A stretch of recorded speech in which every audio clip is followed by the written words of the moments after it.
Love history? Subscribe and explore the stories that shaped our world. Neither holy, nor Roman, nor an empire. This famous quip by the French philosopher Voltaire in 1761 has colored our understanding of one of Europe's most complex political entities for centuries. But to dismiss the Holy Roman Empire as a mere historical joke is to misunderstand the structure that dominated Central Europe for over a millennium. So what exactly was it? It was not a nation-state like modern France or England. Instead, it was a vast multi-ethnic polity that at its peak encompassed modern-day Germany, Austria, the Czech Republic, Switzerland, the Low Countries, and parts of Italy and France. Its origins date back to the Middle Ages, while many trace its spiritual beginning to the coronation of Charlemagne in 800 AD. The continuous political entity effectively began in 962 AD, when Otto I was crowned emperor by Pope John XII.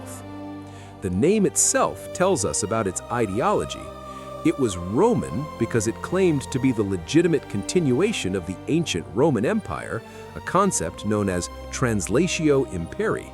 The emperors viewed themselves as the universal secular leaders of Christendom, holding a status superior to other kings.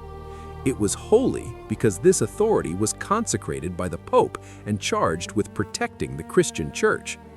By the 16th century, specifically in 1512, it officially adopted the name Holy Roman Empire of the German nation, reflecting that its political center of gravity had shifted entirely to German-speaking lands after the loss of effective control over Italy and Burgundy. To its inhabitants, it wasn't just a state, it was the framework of their world order. It was a mixed monarchy where power was shared. The emperor was the head, but he was not an absolute ruler. He governed alongside the imperial estates, the princes, bishops, and free cities. As we transition into how this massive entity actually functioned, we have to look at the unique system that kept this patchwork carpet stitched together for so long. Unlike most European monarchies that became hereditary, the Holy Roman Empire remained an elective monarchy. The position of emperor was not automatically passed from father to son, though powerful dynasties, most notably the Habsburgs, often secured the election for their heirs. The rules of this election were solidified in 1356 by the Golden Bull, a constitutional document issued by Emperor Charles IV. This document established a college of 7 prince-electors, 3 spiritual leaders, the archbishops of Mainz, Cologne, and Trier, and 4 secular rulers, the King of Bohemia, the Count Palatine of the Rhine, the Duke of Saxony, and the Margrave of Brandenburg. These 7 individuals held the power to choose the King of the Romans, who would then traditionally become emperor. Governance happened through the Imperial Diet, or Reichstag. This wasn't a modern parliament, but a forum for negotiation. It was divided into 3 colleges, the electors, the princes, and the imperial cities. It was here that laws were debated and taxes were levied. However, the empire had no central treasury and no standing army. The emperor had to rely on his own personal lands, his Hausmacht, to fund his policies and enforce his will. For centuries, the empire didn't even have a capital. It was governed by an itinerant court, moving between palaces, Kaiserpals, and cities like Regensburg, Frankfurt, and Nuremberg. It wasn't until the Habsburgs consolidated power that Vienna became the de facto center. Below the emperor and the Diet lay a bewilderingly complex map. By the time of the Peace of Westphalia in 1648, the empire consisted of roughly 300 distinct territories. These ranged from large, powerful states like Austria, Bavaria, and Brandenburg, Prussia, down to tiny territories ruled by imperial knights who owned little more than a castle and a few villages. To manage this fragmentation, the empire was divided into imperial circles, regional groupings responsible for defense, taxation, and enforcing peace. This system allowed for a degree of local autonomy that was unique in Europe. However, this delicate balance of power was about to be shaken by the greatest spiritual upheaval in European history. Ideally, the empire was the secular arm of the Catholic Church. But in 1517, The Protestant Reformation shattered this unity. The empire became the battleground for the religious split of Europe. The emperor, Charles V, a staunch Catholic, found his authority challenged by Protestant princes who used the new faith to assert their independence. The initial conflict was paused by the Peace of Augsburg in 1555. This treaty established the legal principle of cuius regio, eius religio, whose realm, his religion. It meant that local princes could decide whether their territory would be Catholic or Lutheran.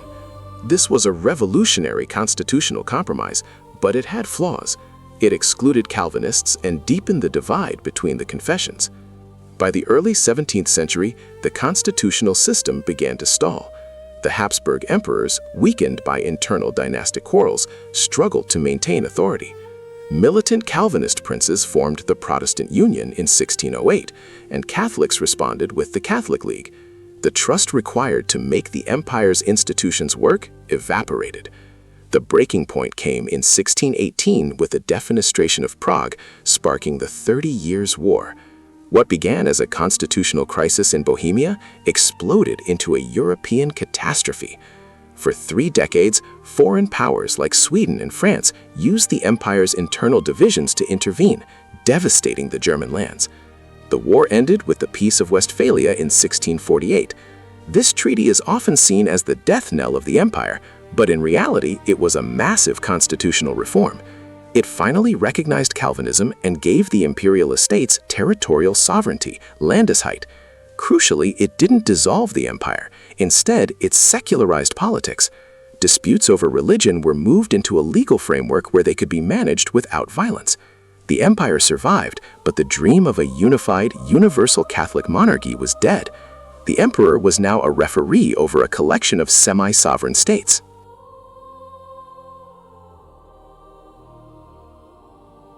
Historians in the 19th century, obsessed with strong nation-states, often look back at this post-1648 empire with disdain.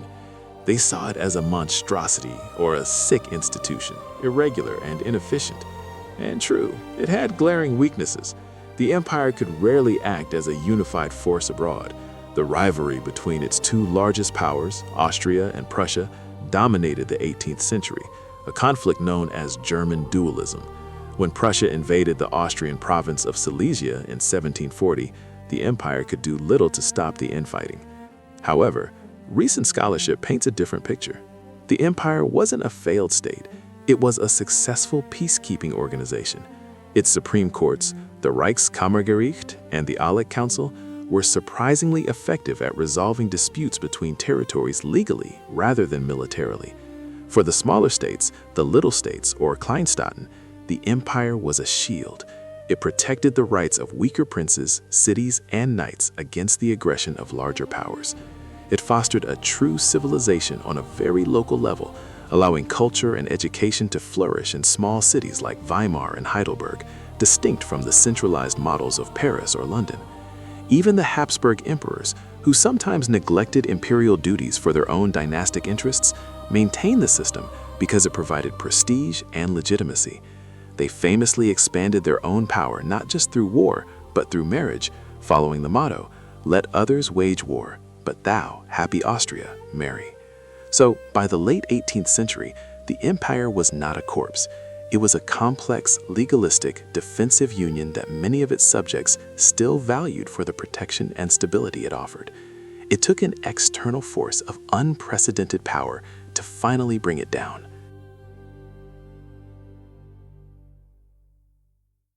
That external force was Napoleon Bonaparte.